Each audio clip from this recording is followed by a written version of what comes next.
The hope was, oh my God, Brennan's gonna go to MacArthur and be a general and graduate from MacArthur and go wherever he wants to do, whatever he wants. The joke was he's gonna be this big football player because he's a big, big baby. You know, all these expectations. He's gonna sing, he's gonna act, he's gonna be the musician, he's gonna be playing in the band and all that stuff. He might have hated football. You know, he may have hated music. That would have been his call. But I guess as a mom and dad, you think this is what your child's gonna do, and you're like, this is awesome. And then you find out that none of that stuff's ever gonna happen. And that's tough. That's really, really tough. But as tough as that's on us, we know how hard it is, how hard his life is. Showers first. Huh?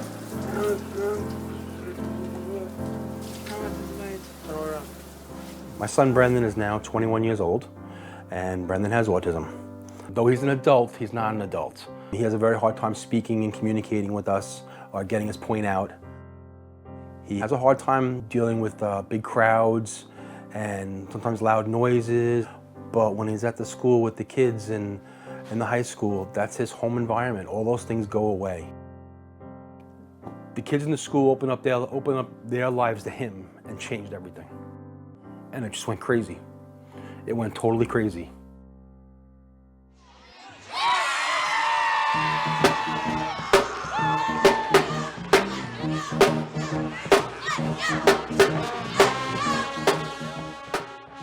Show me which one you want me to read.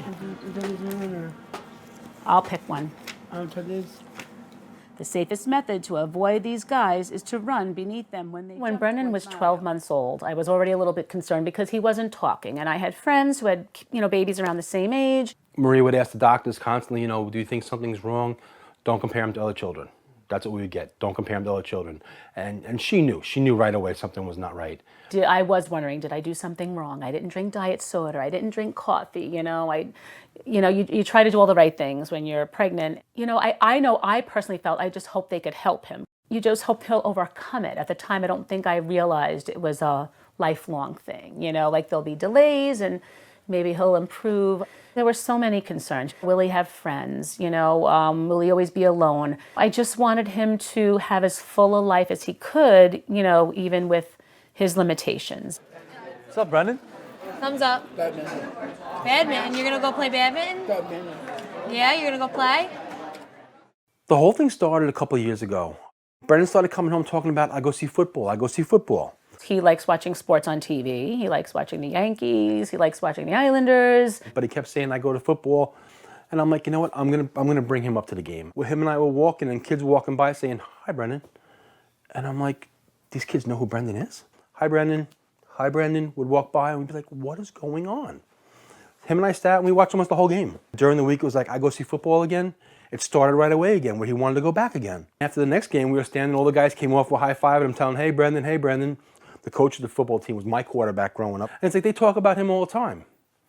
And I'm like, he's like, yeah, they want him on, they've been doing really well. They want Brendan around as much as possible. They get a lot out of Brendan. And I'm like, what do they get out of Brendan? I'm like, what is he? He's like, he gives them a lot. They just opened up their world to him. He can sense when people are sad, which is typical. He can sense when they're happy. When they won, he was in the middle of the huddles with them. And when they lost, he had like little tears in his eyes, or he was upset, he was the mopey voice, because he knew that they were hurt. The team wanted him to have his own jersey to be part of the team. They gave him the varsity jacket with his name on it. From that day on, it just went bananas. They wanted him part of the basketball team. If we were wrestling, we were in the front row. We started watching the lacrosse games, and he was at every game again. For our autism awareness game, Brendan was honorary captain for our team, and in the beginning of the game, he came out for the coin toss, just to see that he's part of the team, not only part of the school, but part of the football and lacrosse team. It was really special, and it's a special moment for him and his family, seeing how much these kids and how much my teammates love him and how much they care for him. It just went on when the president of the Board of Ed was talking about this class and something that happened during this class. And Brendan and the entire graduating class stood up, turned around, and was cheering for Brendan. He's up in the stands, all the way up high out of the way, cheering for these kids because, they're cheering at him. It was just, unbelievable. We thought that was the end of it, and it was great. It started all over again in August when football started again.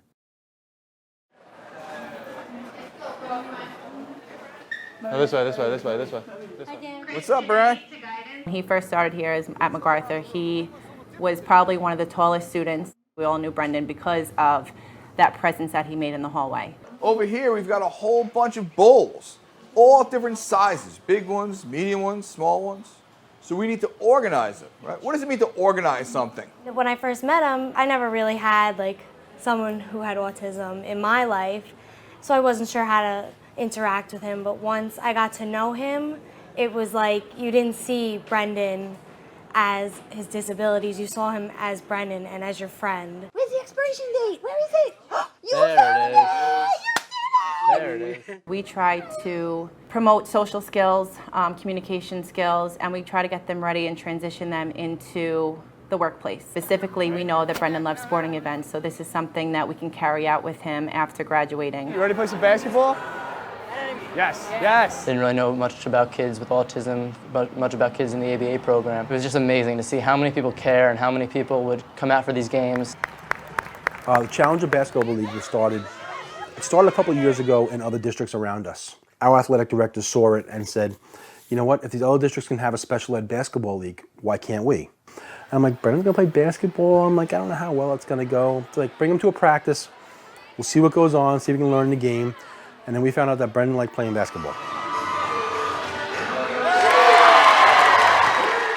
Brendan would get a basket and he would be like, okay, he wants the whole bleachers standing up for him. He'd run the sideline. You know, he couldn't care less about the game. He'd be like, all right, everyone stand up and cheer for me. That's it. Get him after. The Sauk MacArthur Challenger League has grown so big that everybody wants to be a buddy. There's a list now of buddies because at some games we can have 40 buddies ready to help. But the coaches are like overwhelmed with the amount of kids that want to help.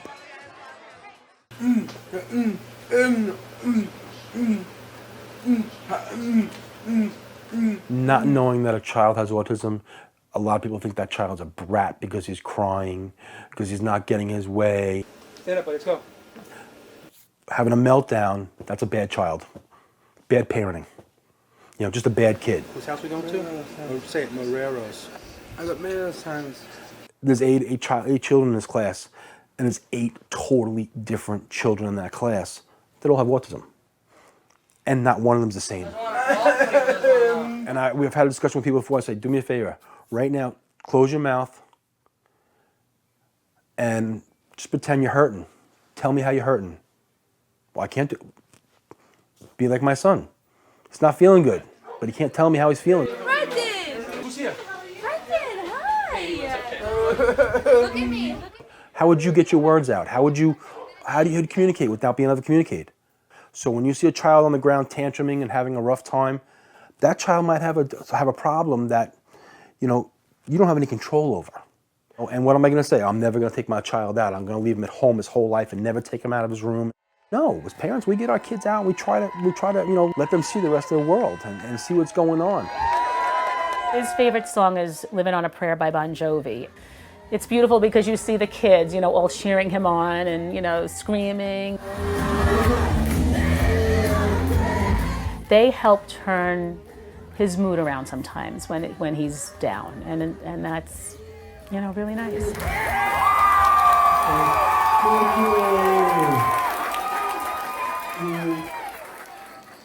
That's it. They're all swirling. I want him to be happy.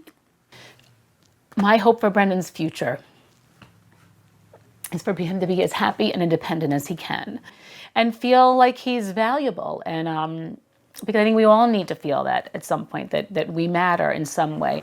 I have an incredible relationship with my son who I can't have a conversation with. But his friends, they, you know, they talk to me and they, you know, we have a lot of fun. I get to do a lot of things with him and his friends that I would never have been able to do with just him. They've given me so much, and our goal now is to pay back. It'll take the rest of my life to give back what's been given to us. You know, he's made me such a better person. No one's ever had a number retired at MacArthur before.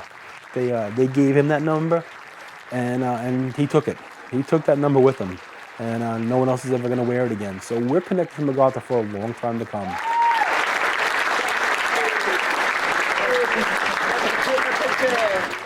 you know, why did all this happen to Brendan? What do these kids get out of Brendan? He doesn't talk a lot. He doesn't, you know, do so-called normal things with them. And I'm always thinking they're just trying to be nice to him. And then I've, you know, parents, they'd say, but you don't understand what Brendan does for our children. He's made them different. He changed their outlook in life, how they look at things, and realize how lucky they are, what they have. By making him happy, they're changing his life. And they were enjoying it, and they had fun doing it. The once a general, always a general thing. He'll always have that, and those kids will always be here for him, which we've realized over the years. Sometimes you wonder if your child's going to make a difference in the world. For a child who was nonverbal till he was 5, who still has so many challenges in his life, the fact that he has the power to do that, to sort of bring people together and make their relationships stronger, that's comforting. Why him?